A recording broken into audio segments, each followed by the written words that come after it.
안녕하세요. 문군사입니다. 오늘은 우리의 머릿속에 저장되는 기억이라는 것은 과연 무엇인가? 라는 주제로 이야기해 보겠습니다. 기억이란 과거에 일어난 사건들을 뇌에 기록해 둔 것입니다. 그렇다면 우리의 뇌는 무엇 때문에 과거의 사건들을 기록해 두는 것일까요? 지나간 일을 되돌아보기 위해서일까요? 물론 그런 목적도 있겠지만 우리가 어떤 일을 뇌에 기록해 두는 이유는 다가올 미래를 대비하기 위한 것입니다.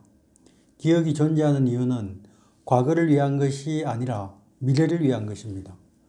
나이가 들어가면서 기억력 감퇴가 일어나면 흔히 우리는 과거를 잊어버리는 것으로 생각하기 쉽습니다. 그러나 실제로는 과거가 아니라 미래를 잊어버리게 되는 것입니다. 아주 단적인 예로 치매에 걸려서 집을 찾아가지 못하거나 정상적인 일상생활을 하지 못하는 사람을 상상해 보십시오. 기억 상실로 인해서 손상을 받는 것은 그 사람의 과거가 아니라 미래인 것입니다. 그러므로 그 사람은 과거가 아닌 미래를 상실한 셈이 되는 것입니다. 이런 생활 도취에서 일어납니다. 우리가 깜빡하고 잊은 약속은 전적으로 미래와 연결되어 있습니다. 기억은 장기 기억과 단기 기억으로 나뉩니다. 전화를 하다 보면 상대방의 전화번호를 받아 적을 일이 생깁니다.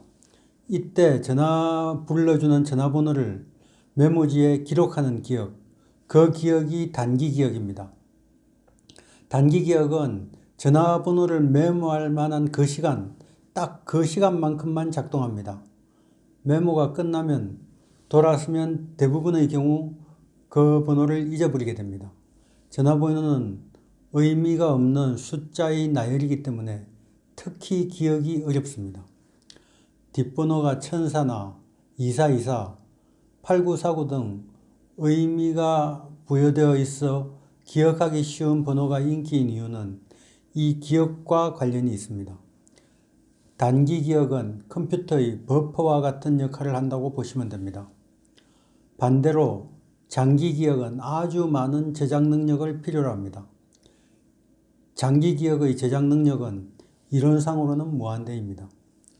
장기 기억은 일화적 기억, 의미적 기억, 서술적 기억, 절차적 기억 등 크게 네 가지로 나눌 수 있습니다.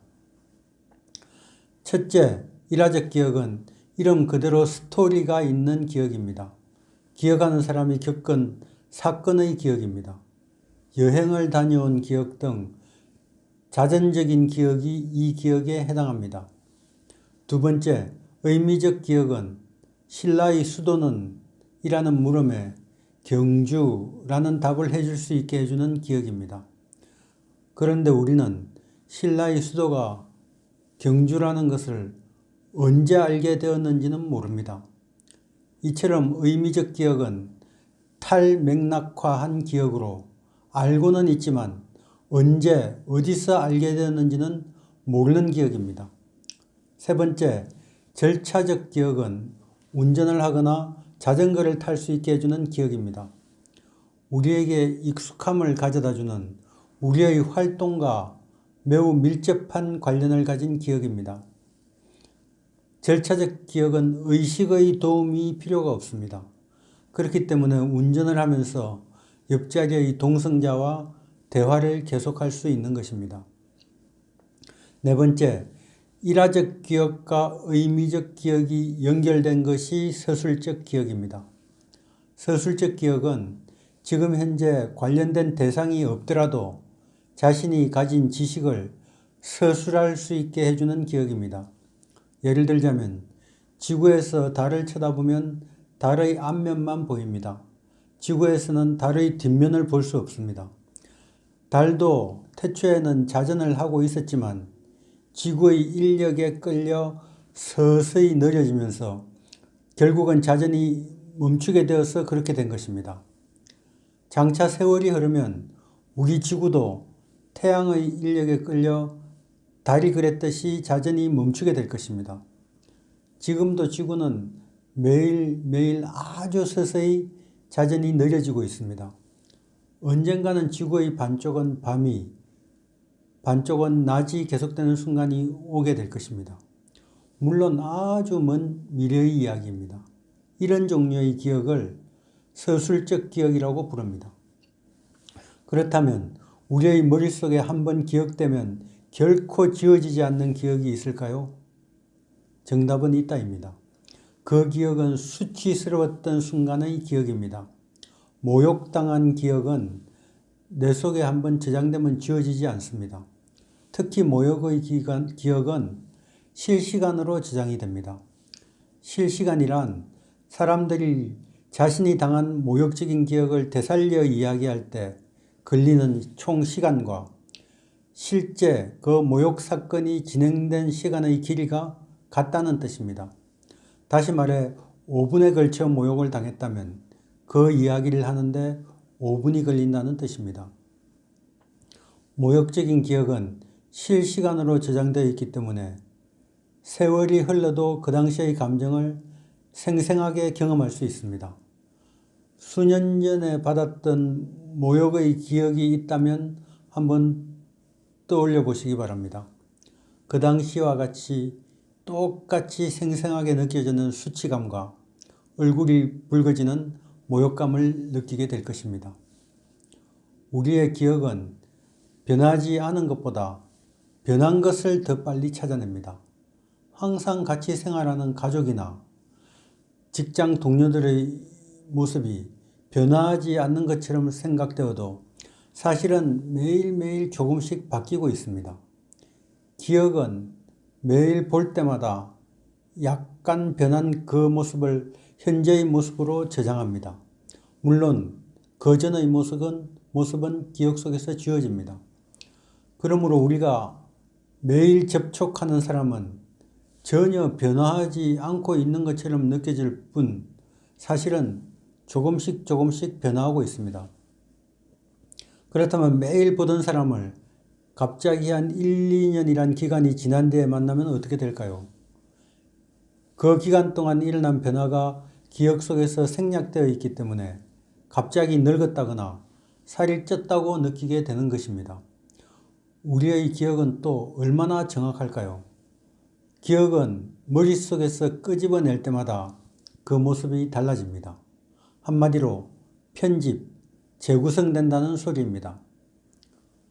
예를 들어 어떤 한 사건을 10사람이 같은 장소에서 동시에 경험하였다고 하여도 각각의 사람이 기억하는 내용은 각각 다릅니다. 이 기억은 재생 횟수가 늘어날수록 점점 더 달라집니다. 그러므로 시간이 지난 후 10사람에게 사건을 설명해 보라고 요구하면 각각 자신이 편집한 기억을 이야기하기 때문에 이야기하는 사람들의 설명이 일치하는 경우는 매우 드뭅니다.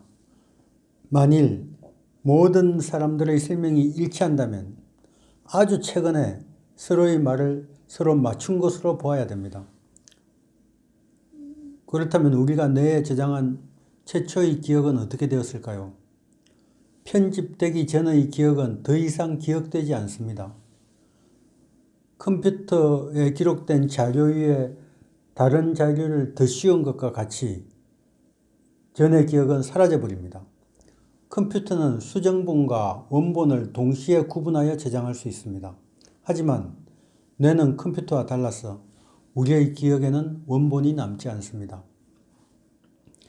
편집된 기억인지를 알아낼 수 있는 간단한 방법이 있습니다. 과거의 사건을 기억할 때 그 특정 장면 속에 자신의 모습이 있는지를 살펴보는 방법입니다. 어릴 때 놀이공원에서 즐겁게 놀이기구를 타는 자신의 모습을 상상해 보십시오. 혹은 친구들과 여행을 떠나는 열차 안에서 즐겁게 웃고 떠드는 자신의 모습을 한번 떠올려 보십시오. 이 기억 속에 자신의 모습이 보인다면 그 기억들은 편집된 기억들입니다. 어떤 현장에서도 스스로를 볼 수는 없습니다.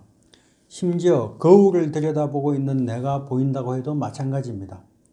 현실 속에서는 거울 속의 나만 볼 수 있지 거울을 들여다보고 있는 나를 볼 수는 없는 법입니다. 그러므로 자신의 모습이 등장하는 기억은 이미 편집된 기억이므로 원본과는 다릅니다. 기억이라는 것은 스르철에서 끄집어내서 읽어보고 다시 정리해서 집어넣어 놓을 수 있는 문서와는 그 성질이 다릅니다. 기억은 불러내는 순간 변화합니다. 우리가 뇌를 다 사용하지 못하고 10% 정도만 사용하고 있다는 이야기를 들어보신 적이 있을 것입니다. 이는 사실과 다릅니다. 그 어떤 연구도 이런 결론에 도달한 적이 없습니다. 뇌의 일부가 사용되지 않고 있다면 그것은 질병으로 보아야지 컴퓨터의 하드디스크처럼 여유 용량이 대기하고 있는 것이 아닙니다. 수년간 사용되지 않는 뇌세포가 있다면 그 세포는 이미 죽은 것입니다. 그러므로 기억을 믿지 말고 기록하는 습관을 가져야 합니다. 잊지 마십시오. 기억은 떠올릴 때마다 변화하고 당초의 원본을 저장하지 않습니다. 오늘은 기억에 대해 이야기해 보았습니다. 감사합니다. 다음 시간에 또 뵙겠습니다.